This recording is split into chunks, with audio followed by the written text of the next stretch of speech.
aujourd'hui un petit point lecture pour vous parler de 3 lectures que j'ai réalisées dernièrement, d'un abandon et également de ma lecture en cours. Alors, dans ce que j'ai lu dernièrement, j'ai lu et adoré, j'en parlais dans mon tout dernier tag, Le Prince des Marais de Pat Conroy, qui est un gros pavé de plus de 1000 pages que j'ai ingurgité en une semaine. Alors, nous sommes dans le sud des États-Unis, un sud bien raciste et conservateur dans les années 60. Et dans ce sud vit sur une toute petite île une famille de pêcheurs de crevettes. Alors, il y a le père, qui est lui-même le fils d'un prêcheur fou et d'une mère très fantasque, qui ne sait contenir ses émotions, ce père qui est très imprévisible, très violent quand il sort de ses gonds.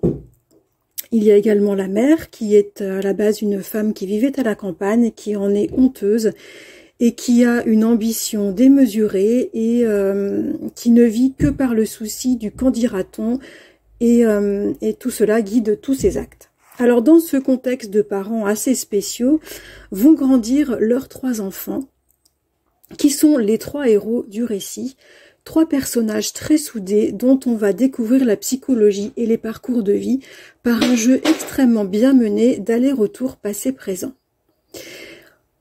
On entre ainsi dans les vies de Tom, qui est lui donc adulte maintenant, qui est resté dans le sud, qui est devenu prof d'anglais et coach sportif, qui est marié à une femme médecin et père de 3 petites filles. On suit également Savannah, qui est la jumelle de Tom, qui est devenue une poète féministe qui a fui le sud pour se noyer tous ses démons dans New York. Et puis on suit également Luke, qui est l'aîné de la fratrie, dont on sait qu'il est décédé, mais dont on ne connaîtra la fin tragique qu'à la toute fin de ce passionnant et incroyable roman. Alors la folle histoire de ces 3 personnages et de leurs proches va nous être racontée par Tom, qui vient à New York pour soutenir Savannah, qui vient de faire une nouvelle tentative de suicide. Pour aider sa sœur à s'en sortir, Tom va confier toute l'histoire de sa famille, y compris ses secrets les plus effroyables, bien gardés, à la psychiatre de Savannah, avec qui il va développer d'ailleurs, avec cette psychiatre, pas mal de liens. C'est un récit foisonnant de par le nombre de personnages dont on entre dans la vie et les histoires. Mais c'est très très bien fait, on ne s'y perd jamais, c'est très bien mené, de façon à livrer très progressivement et à très juste dose les éléments pour mieux comprendre cette famille si singulière, si folle dingue, aux anecdotes tantôt horribles, tantôt extrêmement drôles et croustillantes. On entre ainsi de façon très progressive dans la psychologie de nos 3 personnages principaux, 3 personnages très différents, dont l'amour, l'intelligence et l'humour ont permis de franchir une enfance extrêmement traumatisante, bien que remplie d'amour. Alors c'est une histoire difficile, perturbante, mais qui est racontée dans un style impeccable, fouillé mais jamais ennuyeux, apportant des réflexions profondes, au ton souvent très drôle grâce à la personnalité très haute en couleur de Tom et à sa capacité d'autodérision. C'est une histoire rendue envoûtante par une belle plume lyrique et vraiment très très fluide. C'est une fresque romanesque que j'ai trouvée très puissante, très immersive. C'est un roman qui est paru en 1986, mais aux thématiques et au style extrêmement modernes. Alors, outre le thème principal de la famille dysfonctionnelle et pathologique, Pat Conroy aborde de nombreux sujets sociétaux et culturels qui sont toujours autant d'actualité. Le racisme, le féminisme, l'homosexualité, la nature, l'écologie, le militantisme extrémisme, les notions de liberté, les distinctions entre monde urbain et monde rural. J'ai beaucoup aimé le traitement de ces thématiques. Voilà, bon, vous l'avez compris, j'ai adoré ce roman. J'ai pas vu le temps passer malgré ses plus de 1000 pages. Et les personnages vont me rester vraiment très longtemps en tête. C'est un roman qui clairement va marquer ma vie de lectrice. J'avais lu l'année dernière Beach Music qui était vraiment très très bien, que j'avais adoré, de Pat Conroy. Je crois que j'ai un petit peu préféré Le Prince des Marais. Voilà pour Le Prince des Marais. Alors sinon, j'ai lu le tout dernier roman de Laurent Godet, Chien 51. Alors, dans ce roman, nous sommes au début du roman en Grèce, où on comprend qu'il y a eu une révolte, une crise économique importante. Le peuple s'est révolté. La Grèce s'est retrouvée en faillite et a été rachetée par un gros groupe privé qui développe et qui gère des mégalopoles privatisés dans le monde entier. C'est donc une dystopie. Alors, un paquet de Grecs a réussi à migrer vers une de ces grosses cités en quête de travail et de vie décente. Et on va suivre Zem, qui a pu fuir Athènes et qui a pu rejoindre Agnapole. Il y est devenu policier, mais un policier de la zone 3, c'est-à-dire la zone la plus misérable de la mégalopole. C'est la zone où vivent la majorité des habitants, hein, les habitants, les classes moyennes, les classes pauvres. C'est une zone sale, délabrée, qui n'est pas protégée par le dôme qui couvre les autres zones plus riches. Il y a un dôme qui couvre ces zones pour les protéger des pluies acides, des tornades et des canicules. Voilà, cette zone 3, c'est une zone où chacun vit de débrouille et où la corruption fait loi pour pouvoir survivre. Donc, Zem est policier dans cette zone et les policiers de cette zone sont appelés des chiens. Lorsqu'il ne patrouille pas, Zem se drogue dans une boîte de nuit, une boîte où en fait on ne danse pas, hein, mais où plutôt on va gober des substances qui font revivre ses souvenirs pour se rappeler les bons moments de sa vie. Et c'est ainsi qu'il repart dès qu'il le peut dans ses souvenirs à Athènes et il se souvient des bons moments de sa vie auprès de sa famille. Bon, un jour, une personne des zones favorisées va être retrouvée morte dans cette zone 3. Un cadavre, voilà, éventré, qui est retrouvé. Et Zem va être chargé d'enquêter en binôme avec une inspectrice de zone favorisée. Alors, bon, j'ai pas du tout aimé ce dernier roman de Laurent Godet. Je lis pas beaucoup de Laurent Godet, hein. J'avais lu Sous le soleil de Scorta que j'avais pas aimé. Et j'avais voulu découvrir celui-ci. C'est un mélange de polar et de dystopie qui est vraiment très très sombre sur tous les plans et ça m'a vite excédé. J'ai trouvé que il n'y avait aucune lumière et rien qu'un tout petit détail à minima positif aurait pu rendre le texte un peu plus crédible à mes yeux. Mais là, il n'y a aucune nuance, tout est noir, tout est négatif. Tous les travers de nos sociétés contemporaines sont exacerbés à souhait, de façon souvent très peu originale. En plus, voilà, l'intrigue est emberlificotée, elle m'a complètement perdue et je n'ai en plus pas du tout accroché à la plume de l'auteur. Bref, je n'ai absolument eu rien à quoi me raccrocher dans ce roman de Laurent Godet que j'ai fini par lire en diagonale, ça m'a pas du tout intéressé. Voilà pour ce roman. Alors, j'ai lu ensuite un très court roman de 112 pages, Amaguri d'Aki Shimazaki. Donc, c'est un très court roman.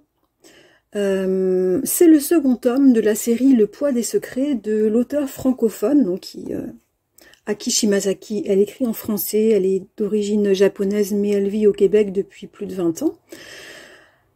Je déguste cette penthologie, Le poids des secrets, à petites goulées, un tome de temps en temps, tellement j'aime les productions de cet auteur. Alors cette série, dont le premier tome, Tsubaki, qui est un vrai régal, est paru en 1999, se déroule au Japon. C'est une série qui nous plonge dans les vies de plusieurs personnages dont les destins se croisent et qui met en avant le poids des non-dits dans les trajectoires de vie. C'est une série qui nous immerge également dans les durs événements qui ont marqué le Japon au cours du XXe siècle. Alors pour en revenir à Amaguri, dans ce roman, on va suivre la destinée de Yukio, donc qui est un homme, depuis sa petite enfance jusqu'à sa vieillesse. Alors Yukio, il a été élevé par sa mère et son beau-père et il a reçu beaucoup d'affection, mais sa mère ne lui a jamais dit la vérité sur son vrai père. toute sa vie, Yukio, il va repenser à cette petite fille de son âge avec qui il jouait chaque jour au parc dans sa toute petite enfance. Il jouait chaque jour avec cette petite fille, tandis que sa mère discutait avec le père de la petite fille. Les deux enfants s'étaient promis de se marier une fois adultes, mais suite au mariage de sa mère, Yukio, il a quitté cette ville, il est parti vivre à Nagasaki et il n'a plus jamais revu cette petite fille. Mais toute sa vie, il pensera à elle et il tentera de la retrouver. Ceci dit, sa recherche est limitée parce qu'il ne se souvient pas de son nom entier. La petite fille l'avait en effet inscrit dans une coquille de palourde. Donc, la coquille de palourde, le nom c'est Amaguri. Dans cette coquille, elle avait écrit leurs deux noms. Elle l'avait scellée afin que Yukio puisse l'ouvrir une fois qu'il serait adulte et la retrouver. Mais les événements de vie, notamment la fuite de Nagasaki après la bombe en 1945, ont fait que Yukio a perdu le coquillage et n'a jamais pu retrouver cet enfant. Alors Yukio, malgré tout, s'est construit une vie simple et heureuse. On le suit où il aborde désormais sa vieillesse, entouré de sa femme, de leurs deux enfants et de leurs petits-enfants, et aussi de sa mère qui désormais est veuve. Sa mère n'a jamais voulu lui parler de son vrai père, mais alors qu'il assiste tendrement sa maman dans ses derniers jours, elle va tenter de lui faire comprendre certaines choses en lui remettant le fameux coquillage. Alors comme toujours, l'écriture d'Aki Shimazaki est simple, limpide, pleine de pudeur. Elle a l'art de nous envoûter en nous plongeant au cœur des remous de la psychologie de ces personnages, mais aussi de l'histoire du pays. C'est fascinant. Elle sait nous faire approcher l'émotion au plus juste par le truchement de petits détails. Moi, je trouve son écriture absolument délicieuse. Le personnage de Yukio ainsi que celui de sa mère m'a beaucoup ému.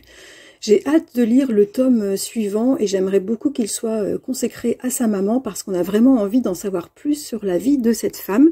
Donc, on verra. Je pense que je lirai ce 3e tome peut-être fin avril ou dans le courant du mois de mai. Voilà, alors sinon, ça c'était pour les 3 lectures dont je voulais vous parler.